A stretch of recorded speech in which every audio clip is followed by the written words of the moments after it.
So today what we're gonna learn is something called significant digits, and it's actually, shut your mouth up, please.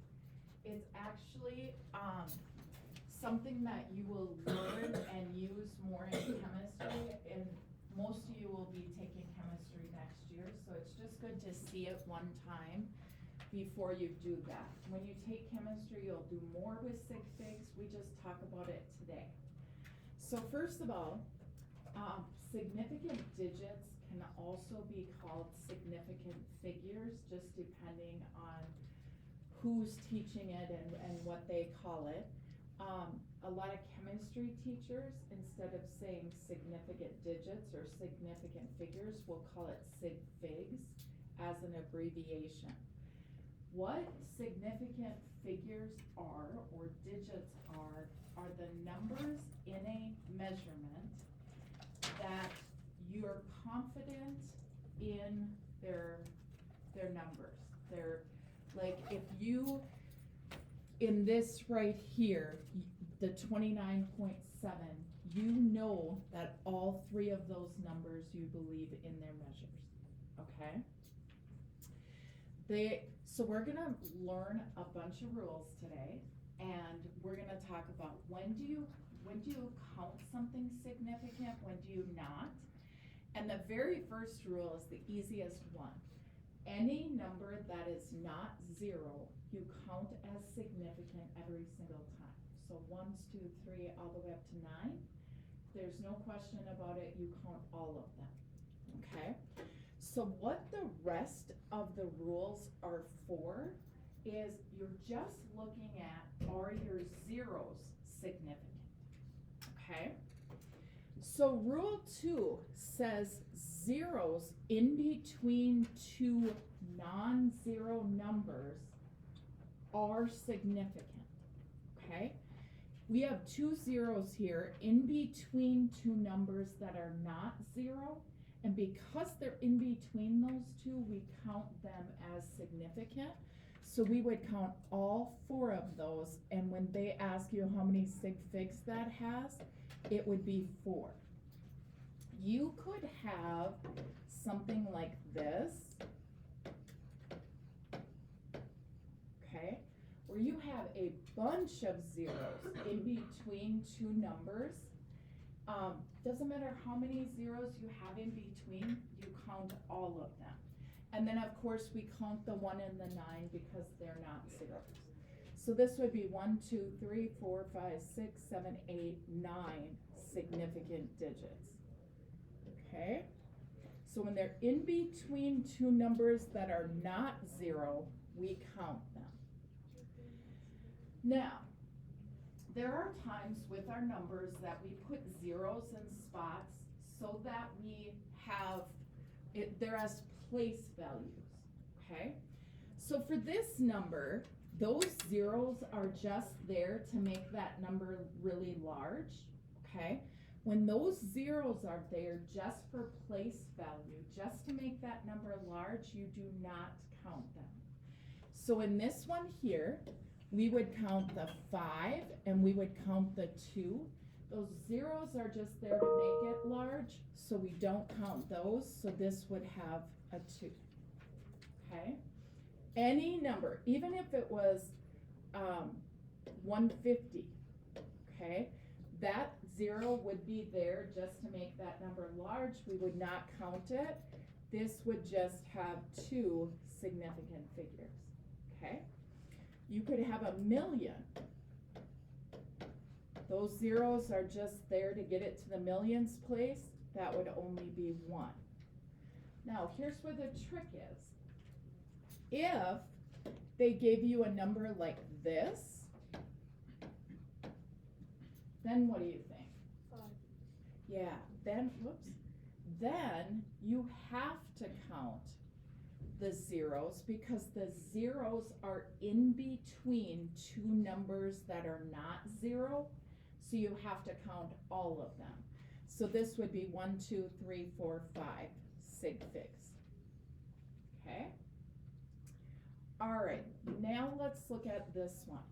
When we look at this one, we have zeros in the front of a decimal. Again, those zeros are there to make that number really small, okay? They're actually called leading zeros for that decimal. They're there just to make that number really small. We don't count them.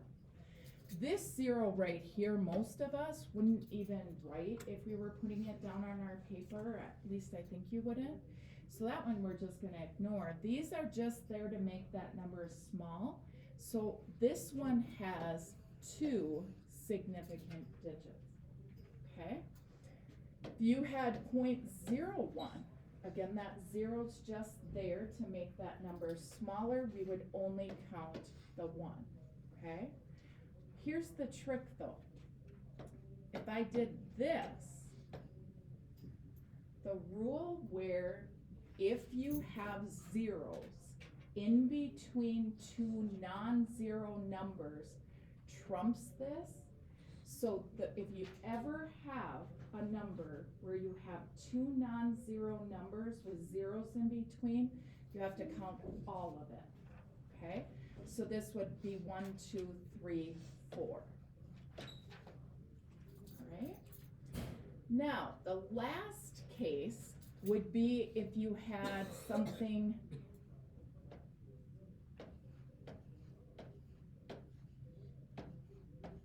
like this.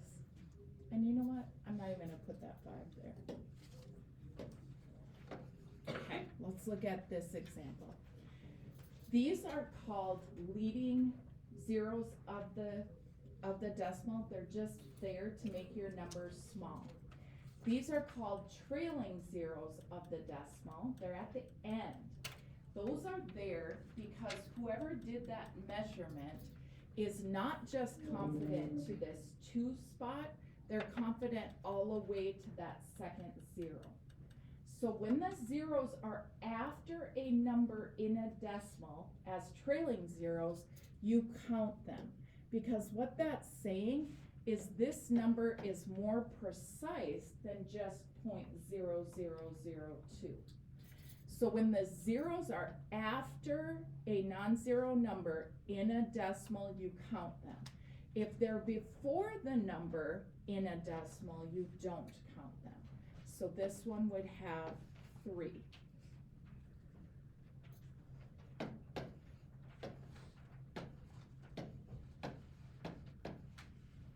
How much do you think this has? 4. So we'd count these 3. Do you guys know why that would be? Because this zero's in between 2 non-zeros, we'd count those. Do we count the ones in front? No. Do we count this one? Yes. Yes. So it's 4. Now, what if I did this?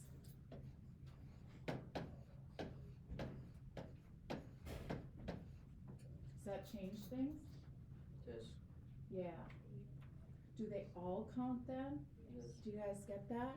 Because now these zeros are in between 2 numbers that aren't 0, so they all count. And then and then then we have that 0 in between 2 non-zeros again, and then we have that trailing 0. So they all count. So what did we say that was, 8? Do you guys get that? Okay. So let's go to this page and see how you do. Okay? How many do you think A has? 3. Why don't we, it's gonna be these 3. Why don't we count those 3 zeros? They're trailing zeros and they're not a decimal. Yes, they're making that, those zeros are making that number large. Okay, they're there for place value. So, okay, what do you think about B? 5. Why do we count those? Because they're in between 2 significant. Yeah, they're in between 2 significant digits. 5 and 8 are always significant. They're in between there, so that would be 5. Okay? I'm sorry, I just keep bumping stuff. Okay, let's look at C. What about that one? 9. Do you count them all? Yes. Yeah. Do you get these are because they're between a 3 and a 4? And then these are called what? Trailing zeros, okay? And they're after a decimal, so we count them. So this is 3, 4, 5, 6, 7, 8, 9. Okay. How about D? What do you think? 6. Yeah. Why do we count those 3? Because they're in between two non-zero numbers. They're in between two non-zero numbers, two numbers that are not 0. So then we count them all. 1, 2, 3, 4, 5, 6. The rule where zeros in between two non-zero numbers count trumps everything. So if you ever have zeros in between two numbers that aren't 0, you always count them, even though a decimal point is involved. Okay? How about here? What do you think? 3. 3. It's these 3. This one we never count. Okay? Why are those 2 there? To make it smaller. To make it smaller. They're there for like place value. Okay? So we don't count them then, so that is 3.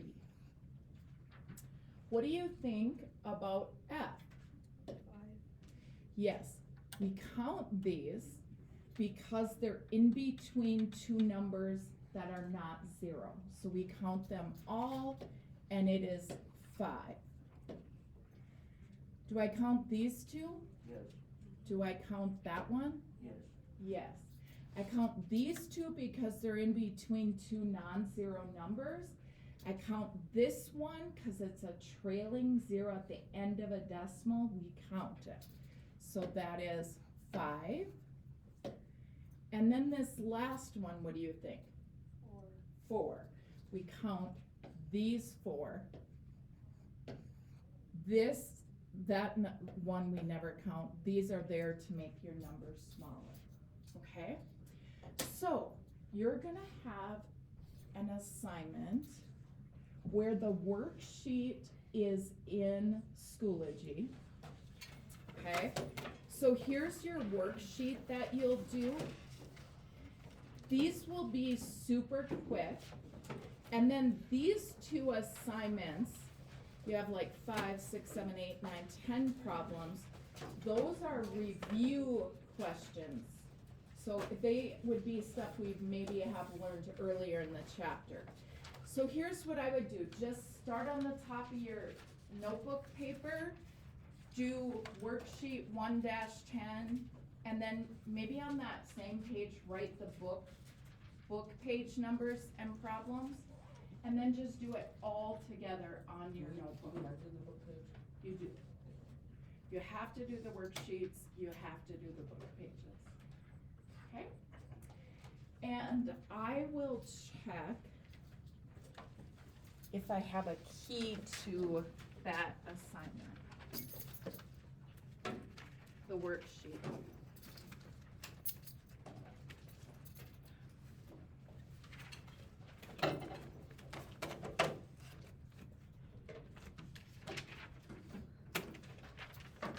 I do. So the key to the worksheet is going to be right up here, you guys.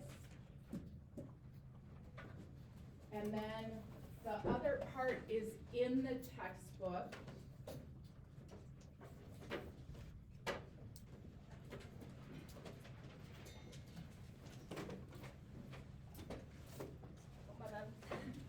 But make sure if you're moving, you're working. And the textbook is laying there.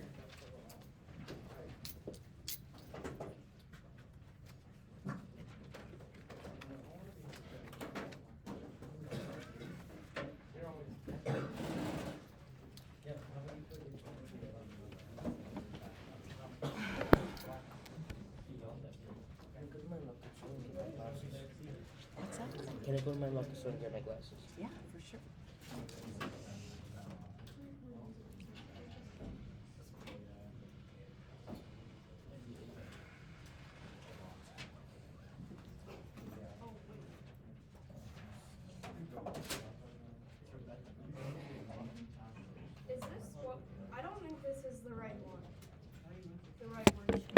Okay, let me check. This is precision and accuracy. It is, but you're starting on number 7. Oh, whoops. Okay?